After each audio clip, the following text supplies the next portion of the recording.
Hello everyone, welcome my another mini blog. মকর সংক্রান্তির ঠিক পরেই আজ অর্থাৎ এখানের দিন প্রতি বছরের ন্যায় এই বছরও হামিরাটি স্টেশনের খুব কাছেই মা চণ্ডী তোলায় প্রসাদ গ্রহণের ব্যবস্থা করা হয়েছে। তো আমরা সবাই চলে গেলাম। এত দূর রাস্তা সাইকেলে করে যাওয়ার পরে অবশেষে মায়ের দর্শন পেলাম। প্রথমেই মাকে প্রণাম করে নিলাম ভক্তি ভরে। তারপরে মা চণ্ডীকে প্রণাম করে আমি আর বর্ষা চলে গেলাম মায়ের প্রসাদ গ্রহণ করতে।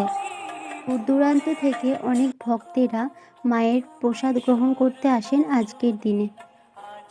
আজ এখানে যেহেতু ছাগল বলি দেওয়া হয়, তাই খিচুড়ির সাথে সকল ভক্তদেরই মাংস পরিবেশন করা হয়।